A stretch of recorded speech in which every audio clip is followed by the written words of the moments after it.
वाचजं कृतं वा कायजं कर्मजं वा श्रवणनयनजं वा मानसं वापराधां विहितमविहितं वा सर्वमेतत्क्षमस्व। जय जय करुणाब्दे श्री महादेव शंभो। जय शिव शंकर हर हर महादेव। बोलो काशी विश्वनाथ भगवान की जय। आपको मैं एक व्रत कथा जो अक्सर भक्तजन सुना करते हैं भगवान शंकर की लीलाओं का आपको सुना रहा हूँ, आप श्रवण जरूर करें। कहते हैं कि किसी नगर में एक धनी व्यापारी रहता था। दूर दूर तक उसका व्यापार बहुत फैला हुआ था। नगर के सभी लोग उस व्यापारी का सम्मान भी करते। इतना सब कुछ संपन्न होने के बावजूद भी वह व्यापारी बहुत दुखी था, क्योंकि उसका बल कोई पुत्र नहीं था, जिस कारण अपने मृत्यु के पश्चात व्यापार के उत्तराधिकारी की चिंता में उसे हमेशा सताती थी। लेकिन पुत्र प्राप्ति की इच्छा से व्यापारी प्रत्येक सोमवार भगवान शंकर का व्रत पूजन किया करता। शाम के समय शिव मंदिर में जाकर के भगवान शंकर के सामने घी का दीपक लगा करके उसकी भक्ति देख करके माँ पार्वती एक दिन प्रसन्न हो गई। भगवान शंकर से उस व्यापारी की मनोकामना पूर्ण करने का निवेदन किया। भगवान शंकर बोले कि इस संसार में सबको उसके कर्म के अनुसार फल की प्राप्ति होती है। जो प्राणी जैसा कर्म करते हैं उन्हें वैसा ही फल प्राप्त होता है। भगवान शंकर के द्वारा समझाने के बावजूद माँ पार्वती नहीं मानी और उस व्यापारी की मनोकामना पूर्ति हेतु शिवजी से बार बार अनुरोध करती रही। अंततः माता के आग्रह को देखकर भगवान भोलेनाथ को उस व्यापारी को पुत्र प्राप्ति का वरदान देना पड़ा। वरदान देने के पश्चात भोलेनाथ माँ पार्वती से बोले, आपके आग्रह पर बल मैंने पुत्र प्राप्ति का वरदान तो दे दिया, परंतु इसका ये पुत्र 16 वर्ष से अधिक समय तक जीवित नहीं रह पाएगा। उसी रात भगवान शंकर उस व्यापारी के स्वप्न में आए, उसे पुत्र प्राप्ति का वरदान दिया। उसके पुत्र के 16 वर्ष तक जीवित रहने की भी बात बता दी। भगवान के वरदान से व्यापारी को खुशी तो हुई, लेकिन पुत्र के अल्पायु की चिंता ने उस खुशी को नष्ट कर दिया। व्यापारी पहले की तरह सोमवार के दिन भगवान शिव का विधिवत व्रत करता रहा। कुछ महीनों के बाद उसके घर एक अति सुंदर बालक ने जन्म लिया। घर में खुशियां ही खुशियां भर गई। धूमधाम से पुत्र जन्म का समारोह मनाया गया, परंतु व्यापारी को पुत्र जन्म की अधिक खुशी नहीं हुई, क्योंकि उसे पुत्र की अल्प आयु के रहस्य का पता था। जब पुत्र 12 वर्ष का हुआ तो व्यापारी ने उसे उसके मामा के साथ पढ़ने के लिए वाराणसी भेजा। अपने मामा के साथ शिक्षा प्राप्ति हेतु गया। रास्ते में जहाँ भी मामा भांजे विश्राम हेतु रुकते वहीं यज्ञ करते और ब्राह्मणों को भोजन कराते। लंबी यात्रा के बाद मामा भांजे एक नगर में पहुँचे। उस दिन नगर के राजा की कन्या का विवाह था, जिस कारण पूरे नगर को सजाया गया था।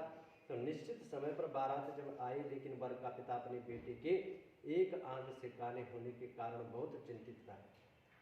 उसे भय था कि इस बात का पता चलने पर कहीं राजा विवाह से इनकार न कर दे, इससे उसकी बदनामी भी हो सकती है। जब वर के पिता ने व्यापारी के पुत्र को देखा तो उसके मस्तिष्क में एक विचार आया।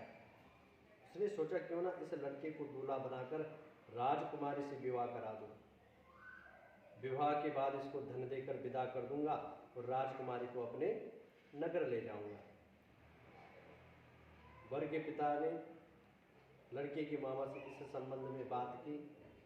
मामा ने धन मिलने के लालच में वर के पिता की बात स्वीकार की। लड़के को दूल्हे का वस्त्र पहनाकर राजकुमारी से विवाह करा दिया। राजा ने बहुत सारा धन देकर के राजकुमारी को विदा किया और शादी के बाद लड़का जब राजकुमारी के साथ लौट रहा था तो वह सच नहीं छिपा सका। उसने राजकुमारी की ओढ़नी पर लिख दिया, राजकुमारी तुम्हारा विवाह मेरे साथ हुआ था, मैं तो वाराणसी पढ़ने के लिए जा रहा हूँ। अब तुम्हें जिस नवयुवक की पत्नी बनना पड़ेगा वह कान्हा है। जब राजकुमारी ने अपनी ओढ़नी पर लिखा हुआ पढ़ा तो उसने काने लड़की के साथ जाने से इनकार किया। राजा को जब बात पता लगी तो उसने राजकुमारी को महल में रख लिया। उधर लड़का अपने मामा के साथ वाराणसी पहुंच गया, गुरुकुल में पढ़ना शुरू किया। जब उसकी आयु 16 वर्ष की हुई तो उसने यज्ञ किया। यज्ञ के समाप्ति पर ब्राह्मण को भोजन कराया, खूब अन्न वस्त्र दान किए। रात को अपने शयन कक्ष में सो गया। भगवान शंकर के प्रदान के अनुसार शयन अवस्था में ही उसके प्राण पकड़ उड़ गए। सूर्योदय पर मामा मृत भांजे को देखकर रोने पीटने लगा। आसपास के लोग भी एकत्रित हो गए, इकट्ठे होकर दुख प्रकट करने लगे। लड़की के मामा के रोने विलाप करने के स्वर समीप से गुजरते हुए भगवान शिव और माता पार्वती ने भी सुना। माता पार्वती ने भगवान से कहा, प्राणनाथ, मुझे इसके रोने के स्वर सहन नहीं हो पा रहा है, आप इस व्यक्ति के कष्ट को अवश्य दूर करें। भगवान शिव ने माता पार्वती के साथ अदृश्य रूप में समीप जाकर देखा तो भोलेनाथ माता पार्वती से बोले, ये तो उसी व्यापारी का पुत्र है जिसे मैंने 16 वर्ष की आयु का वरदान दिया। इसकी आयु अब पूरी हो गई है। माँ पार्वती ने फिर भगवान शिव से निवेदन किया, उस बालक को जीवन देने का आग्रह किया। माता पार्वती के आग्रह पर भगवान शंकर उस लड़के को जीवित होने का वरदान दे दिया और कुछ ही पल में वे जीवित होकर उठ बैठा। शिक्षा समाप्त करके लड़का मामा के साथ अपने नगर की ओर गया। दोनों चलते हुए उसी नगर में पहुंचे जहां उसका विवाह हुआ था। उस नगर में भी यज्ञ का आयोजन किया। समीप से गुजरते हुए नगर के राजा ने यज्ञ का आयोजन देखा। उसने तुरंत ही लड़के और उसके मामा को पहचान लिया। यज्ञ के समाप्त होने पर राजा मामा और लड़के को महल में ले गया। कुछ दिन उन्हें महल में रखा। बहुत सा धन वस्त्र आदि देकर राजकुमारी के साथ विदा कर दिया। इधर भूखे प्यासे रहकर व्यापारी और उसकी पत्नी बेटे की प्रतीक्षा कर रहे थे।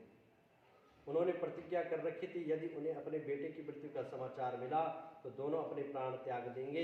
परंतु जैसे ही उसने बेटे के जीवित वापस लौटने का समाचार सुना तो बहुत प्रसन्न हुआ। वह अपनी पत्नी और मित्रों के साथ नगर के द्वार पर पहुंचा। अपने बेटे की विवाह का समाचार सुना। पुत्र वधू राजकुमारी को देखा, उसकी खुशी का ठिकाना ना रहा। उसी रात भगवान शंकर ने व्यापारी के स्वप्न में आकर कहा कि हे श्रेष्ठी, मैंने तेरे सोमवार के व्रत करने और व्रत कथा सुनने से प्रसन्न होकर तेरे पुत्र को लंबी आयु प्रदान की। पुत्र की लंबी आयु जानकर व्यापारी बहुत प्रसन्न हुआ। शिव भक्त होने और सोमवार का व्रत करने से व्यापारी की सभी मनोकामनाएं पूर्ण हुई। इसी प्रकार जो भक्त सोमवार का विधिवत व्रत करते हैं, व्रत कथा श्रवण करते हैं, सुनते हैं, उनकी सभी इच्छाएं भी अवश्य पूरी होती है। बोले शिव शंकर भगवान की जय। काशी विश्वनाथ।